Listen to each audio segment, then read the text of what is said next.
3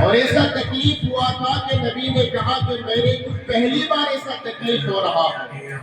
تو آپ کو بھی ذہن میں یہ رکھنا ہے کہ آپ کی شکشا حاصل کر رہے ہیں، اگر صحیح نیت سے شکشا حاصل کرنے کی ہے تو آپ کو تکلیف برداشت کرنا پڑے گا، آپ کے شریر سے پسینہ نکلوانا پڑے گا، آپ کو رات کی نیند حرام کرنی پڑے گی، تب جا کے آپ کو شکشا حاصل ہوگا، جس طرح ہمارے نبی کو شکشا حاصل ہوا تھا.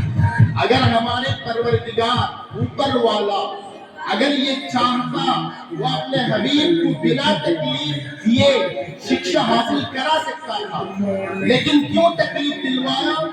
قیامت تک آنے والے ہر ایک انسان کو یہ سبق ہے کہ اگر آپ کو شکشا حاصل کرنا ہے تو ہم اپنے حبیب کو جس طرح تکلیف دے کر شکشا حاصل کروایا، اسی طرح آپ کو بھی تکلیف سہ کر شکشا حاصل کرنا ہے.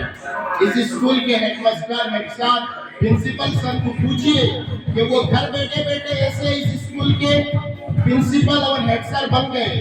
نہیں، انہوں نے بھی راتوں کے نیند حرام کیے، تکلیف برداشت کیے، اس کے بعد وہ جا کے اس مقام پر پہنچے گے. آخر میں اپنی بات کو ایک شعر کے ساتھ ختم کرتا ہوں. عقل بھی خدا دیتا ہے، اس شعر کو دھیان سے سنیے.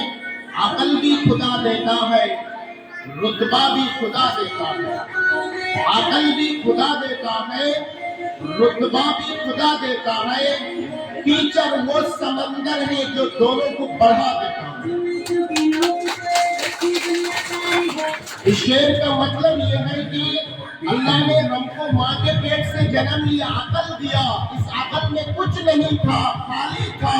اس عقل کو بھرنے کے کام یہی ٹیچرز لوگ کرتے ہیں، اور اس عقل کو بھر کے آپ کو سمندر بنا دیتے ہیں. آخر میں اس بات پر میں اپنی بات کو ختم کروں گا. جو اسٹوڈنٹس، بہت اسٹوڈنٹس ایسے ہوتے ہیں اپنے ٹیچر سے بدتمیزی کرتے ہیں، ایسا مت کیجیے. جو طالب علم، جو اسٹوڈنٹس اپنے اسٹوڈنٹس کے زمانے میں استاذ کے، ٹیچرز کے تھپڑ برداشت نہیں کر پاتا، وہ بعد میں زمانے کی تھپڑ کھاتا ہے. اللہ ہمیں ان باتوں پر عمل کرنے کی توفیق عطا فرمائے. آمین.